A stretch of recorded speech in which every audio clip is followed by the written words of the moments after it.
Mencintai dan dicintai. Renungan diinspirasi dari Injil Markus bab 3 ayat 7 sampai 12. Sekali peristiwa, Yesus menyingkir ke Danau Galilea dengan murid-muridnya, dan banyak orang dari Galilea mengikuti Dia.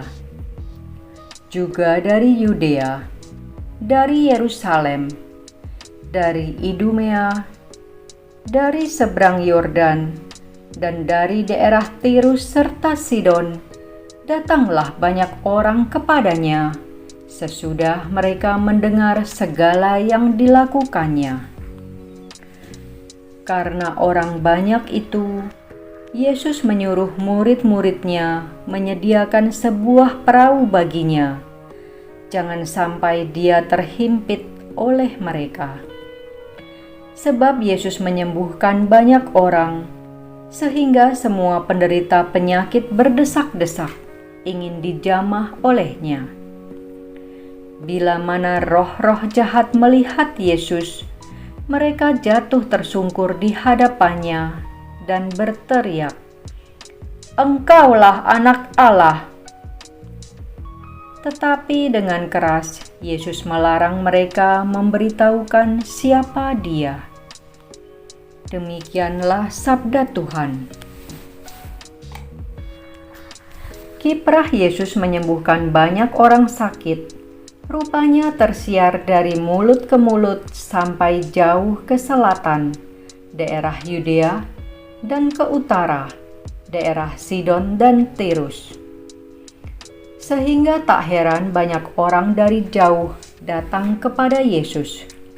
Sampai-sampai Yesus harus sedikit menyingkir dengan naik perahu agar tak terhimpit massa. Mereka umumnya berharap kesembuhan, karena kuasa penyembuhan ada pada Yesus. Bahkan banyak yang sembuh hanya dengan menyentuh jubahnya. Yesus populer tentu bukan hanya karena kuasa penyembuhannya, tapi juga karena Dia terbuka bagi semua orang, terlebih bagi kalangan marginal. Dia merangkul orang-orang berdosa, menerima orang sakit kusta, tidak menghukum wanita yang tertangkap berzina, makan bersama pemungut cukai, juga memenuhi undangan makan orang Farisi.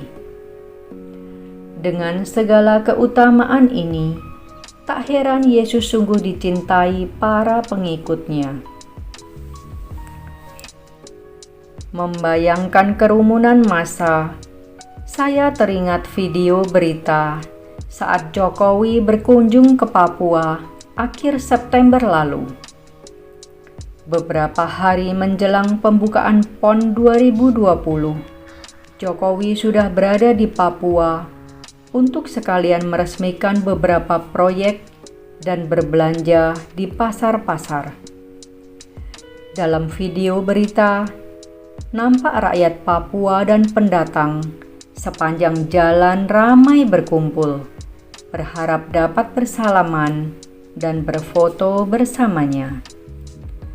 Jokowi sebagai pemimpin tertinggi bangsa dikenal rendah hati, dekat dengan rakyat karena sering belusukan, pekerja keras, hidup bersih, berani melawan kebatilan.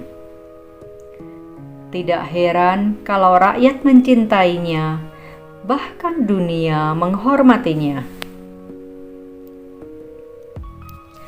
Dalam skala kecil, minimal dalam keluarga, apakah saya juga dicintai oleh pasangan hidup, anak-anak, cucu-cucu? Apakah keberadaan saya di rumah sungguh dinanti dan diharapkan? Atau malah membuat seisi rumah menjadi gerah dan tak betah? Bila kita berusaha meneladan dan mengikuti Yesus, maka pastilah kita juga akan dicintai oleh orang-orang sekitar kita. Seperti Yesus dan Jokowi yang dicintai pengikut dan rakyatnya, karena mereka telah lebih dulu mencintai pengikut dan rakyatnya.